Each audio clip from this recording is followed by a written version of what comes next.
The quarterback for the Arizona Cardinals, Kyler Murray, has responded to critics in a wake of recent discussion regarding the homework clause included in his massive 5-year contract extension worth $230.5 million. That is a one-of-a-kind agreement. Now, here is everything that we're aware of regarding the tantalizing contract that the Kyler has been offered. Without further ado, let's see what the press has in store regarding the contract. On Thursday, the 24-year-old signal caller called an impromptu press conference, where he said it was disrespectful that some people would think he could be as successful as a quarterback as he is without being a so-called student of the game. During the course of their about 11-minute conversation, Murray stated, "It's almost a joke. I'm delighted that you guys think that with my size, I can go out there and not prepare for the game and not take it as seriously as it should be," said the player. In the days following the announcement that Murray had signed a contract extension with the Cardinals, the team that had drafted him first overall in 2019, rumors began to surface regarding a peculiar addendum that was included in his deal. According to information provided by NFL Network, Murray is required to carry out 4 hours of independent study throughout each week of the regular season, including any games in the postseason. Moving on, what does Murray have to add regarding the contract? During the media session that took place on Thursday, Murray stated that it's impossible to play quarterback without first analyzing a significant quantity of video. After that, he went on to discuss his own achievements, such as the fact that he had been awarded the Heisman Trophy in 2018 and the Offensive Rookie of the Year award the following year. In another context, Murray stated that because he is just 5 feet and 10 inches tall, he's already behind the 8 ball. Murray stated, "I am not in a financial position to take any shortcuts, if you will pardon the expression. If you don't get ready for them in the appropriate way, you won't be able to do those tasks. It's just ridiculous," he went on to say. In addition to this, Murray discussed several approaches that one may take to watching a film and mentioned that he even loves the process. "It goes without saying that I watch movies by myself," Murray stated. "It's a given. That is so obvious that it doesn't even need to be said. The process of watching the game with my men, the quarterbacks, and my coaches, though, is something that I look forward to and really appreciate doing." Following that, former Minnesota Vikings linebacker Anthony Barr has signed a 1-year deal with the Cowboys that is worth up to $3 million.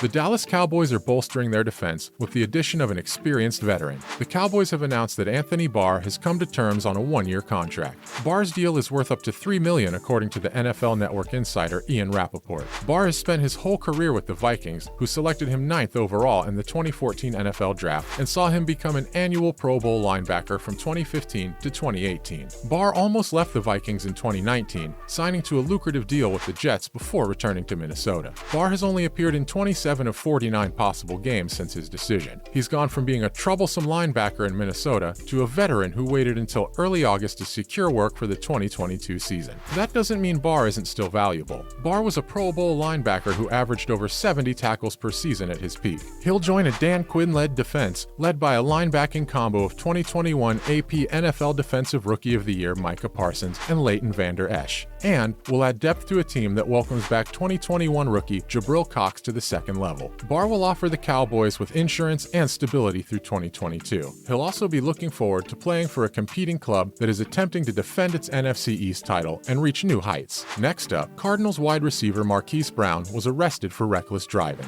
The Arizona Department of Public Safety confirmed to NFL.com that Arizona Cardinals receiver Marquise Hollywood Brown was arrested early Wednesday morning on criminal speeding charges. Brown is a member of the Arizona Cardinals. Brown was arrested around 7:05 a.m. local time on Arizona State Route 101 in the North Phoenix region and brought to the Maricopa County Jail for illegal speeding. Criminal speeding is a Class 3 misdemeanor punishable by up to 30 days in jail, a $500 fine, and/or a year probation, depending on the circumstances. Brown was arrested for exceeding the speed limit of 85 miles per hour, according to Maricopa County Jail records. "We are aware of the problem with Hollywood Brown and have reported it to the NFL office as appropriate," the Cardinals stated in a statement. "When the occasion calls for it, we shall give further analysis." The wide receiver will begin his debut season in the desert after being traded from the Baltimore Ravens to the Arizona Cardinals in the first round of the 2022 NFL Draft. He'll be 25 when this happens. Brown, who has been dealing with a hamstring issue throughout the training camp and has yet to practice, was activated off the non-football injury list on Tuesday and rejoined the team.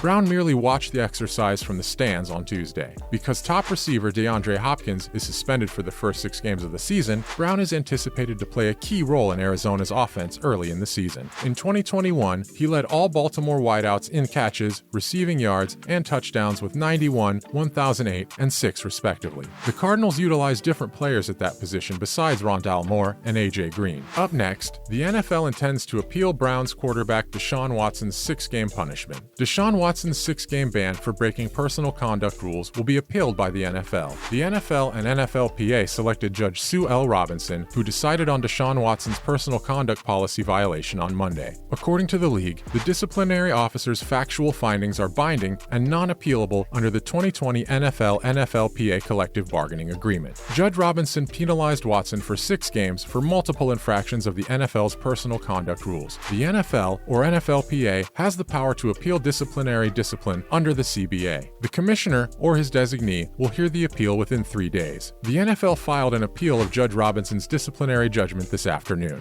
Roger Goodell decides who will hear the appeal. By Thursday morning, the NFL had filed an appeal. On Monday, Watson was suspended for 6 games by former federal Judge Robinson, who wrote in a 16-page report that the NFL carried its burden to prove, by a preponderance of the evidence, that Mr. Watson violated the personal conduct policy by engaging in sexual assault, conduct that poses a genuine threat to another person's safety and well-being, and conduct that undermines or puts the NFL's integrity. According to Robinson, the NFL has asked for Watson's suspension to be extended until 2022. According to Robinson, her ruling was restricted by fairness and uniformity of treatment across similarly situated persons. The NFL is appealing Watson's 1-year punishment, according to NFL Network's Judy Batista. According to Steve Witch of NFL Network, the league may punish or treat players. Finally, Cooper Kupp of the Rams respectfully disagrees with Vikings wide receiver Justin Jefferson, who ranks himself ahead of the Triple Crown winner. Few receivers in NFL history have had a season as remarkable as Cooper Kupp's 2021 campaign. Regardless of the historic performance, Justin Jefferson, a fellow NFC Pro Bowl selection, ranked himself ahead of the Los Angeles Rams receiver, saying recently, "Coop is good, but I'll say he's behind me."